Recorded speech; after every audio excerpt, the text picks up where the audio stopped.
The Congo River glistens under a golden African sun, wide and endless, like the dreams of a people waiting to be free. It is the 1920s, and the land we now call the Democratic Republic of Congo lies in chains, not the iron ones of a slave ship, but the invisible ones of colonial rule. The Belgian flag flies over villages, the sound of foreign tongues echoing through the forest, as men are forced to work in mines, their hands bleeding for minerals they'll never own. In a small village near the Sankuru River, a boy is born, Patrice Lumumba. He doesn't come from royalty or wealth. His family are humble, hard-working Congolese people who till the soil and fetch water at dawn. But from his earliest years, those who knew him said he had a light in his eyes, a questioning spirit that never faded. As he grows, Patrice watches how the white colonial administrators treat his people. He watches how Congolese men are forced to carry them on hammocks through muddy roads, how women bow in silence, how local chiefs are bribed or broken. The Belgian system calls itself civilization, but to the Congolese, it is humiliation dressed as progress. Schools are rare. Education is limited to obedience. Christianity is used to tame, not to free. But Patrice learns quickly. He reads every book he can find, Bible, newspapers, anything that speaks of the world beyond the jungle. His mind stretches far beyond the small mission school he attends. He begins to dream of equality, of dignity, of a day when a black child could walk with his head held high. By his 20s, Lumumba is working as a postal clerk. To the Belgians, that is already too ambitious for a black man. But Patrice uses his job to write letters, essays, reflections about Congo's future. He is sharp, eloquent, bold. He speaks French fluently, but he uses it not to imitate the colonizer, rather to challenge him. His pen becomes his first weapon. In Leopoldville, now Kinshasa, a quiet wave of resistance is growing. The winds of independence are sweeping through Africa. Ghana has just broken free under Kwame Nkrumah. Young Congolese men begin to whisper, if Ghana can be free, why not us? The colonial rulers sense it too. They tighten their grip. But fire cannot be contained forever. Lumumba's charisma becomes magnetic.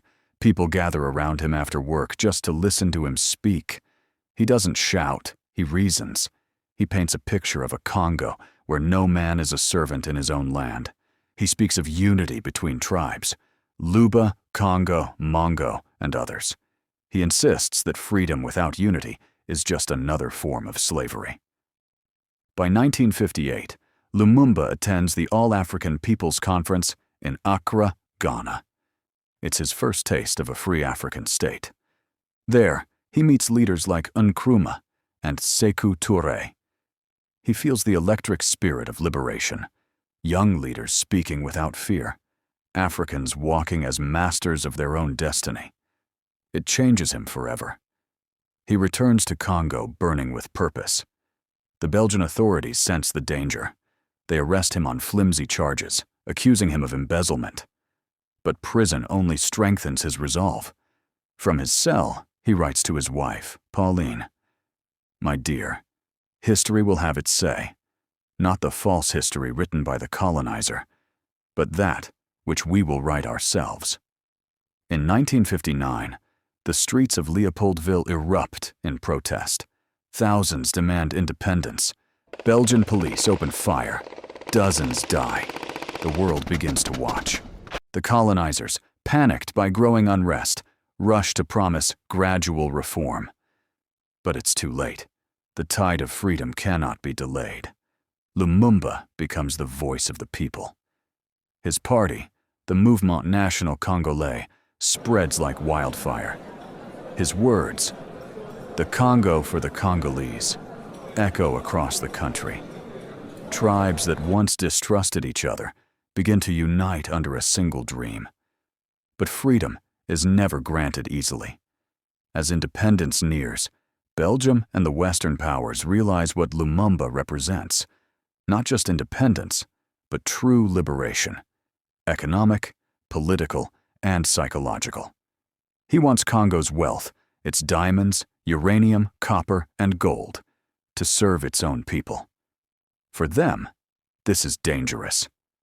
June 30th, 1960, the day Congo becomes independent.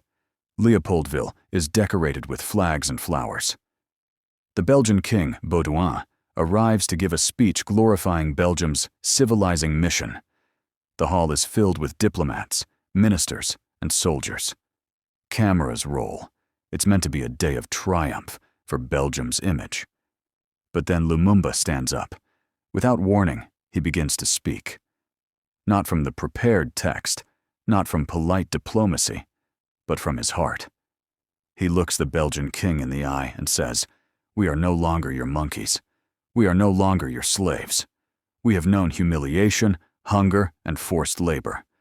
But we are free now, and our destiny is in our hands." The hall freezes. Some gasp. The Belgians are furious. But across the Congo and across Africa, millions cheer. That single speech, raw, defiant, unforgettable, becomes one of the most powerful moments in modern African history. For a brief moment, hope fills the air. Lumumba becomes prime minister. Joseph Kasavubu, president. The Congolese flag waves proudly over Kinshasa. The people sing in the streets. But independence, as Lumumba soon learns, is not freedom. Not when the old powers still hold the money, the army, and the guns. Belgium refuses to give up control of Congo's vast mines, especially in Katanga, where Western companies profit from minerals essential for nuclear weapons. Within days of independence, Belgian officers stir rebellion among Congolese soldiers. Mutinies break out. Belgian troops land to protect Europeans. The country begins to crack. Then, Katanga, Congo's richest province, secedes under Moise Tshombe, backed by Belgian mining interests and Western intelligence. Lumumba sees the trap: divide and rule all over again. He pleads for unity, for loyalty to the new nation. But chaos spreads faster than his words can heal it. He turns to the United Nations for help. They send troops, but only to observe. They refuse to intervene against the secession. Lumumba realizes he is alone. In desperation, he reaches out to the Soviet Union, not because he is a communist, but because he refuses to be a puppet. That decision seals his fate. In Washington and Brussels, panic erupts. A black African leader, independent-minded, controlling one of the world's richest lands, speaking to both East and West. To them, that is unacceptable. The CIA labels him a threat to Western interests. Plans are drawn, code names assigned. In secret rooms, powerful men decide that Lumumba must go. Meanwhile, inside Congo, political rivals plot against him. President Kasavubu, pressured by Belgium and Western diplomats, dismisses Lumumba from office. The army, now under Colonel Joseph Mobutu, seizes power. Mobutu had once been Lumumba's ally. Now he is his betrayer. Lumumba is placed under house arrest. He knows the walls are closing in, yet he still believes that truth will win. In letters to his wife, he writes, "Neither brutality, nor cruelty, nor torture will ever make me beg for mercy. I prefer to die with my head high, my faith unshaken, and my confidence in the destiny of my country intact." In the nights that follow, Kinshasa whispers. Soldiers loyal to Mobutu surround Lumumba's home. He is beaten, bound, and driven away in the back of a truck. Rain falls as he looks out the window, the same Congo River flowing by, silent witness to another injustice.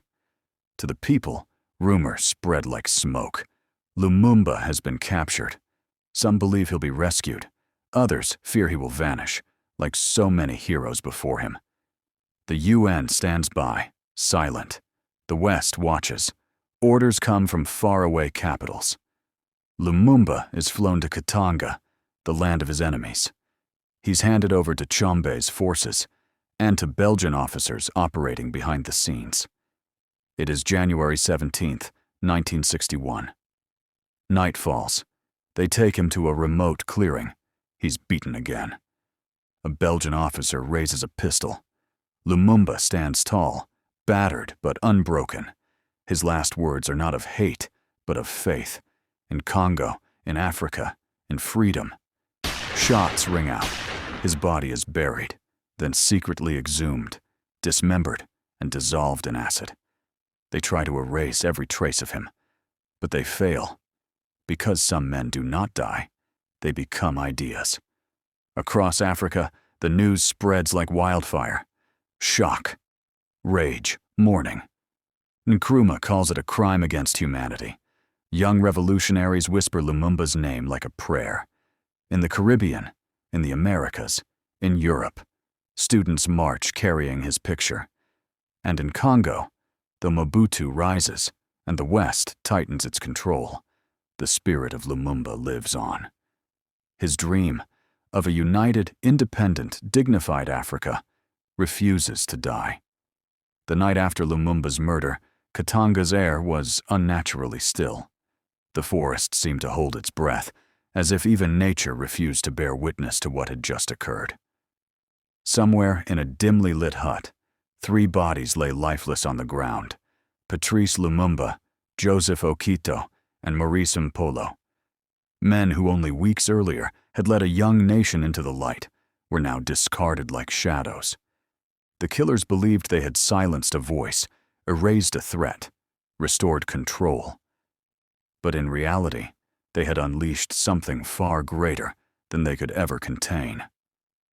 Far away, in Leopoldville, the city buzzed with whispers. No one dared to speak too loudly, but everyone knew something terrible had happened. Mothers clutched their children tighter. Soldiers stared into the night sky, afraid of what might come next. Radio stations said nothing. Newspapers printed lies. And yet, even without proof, the people knew.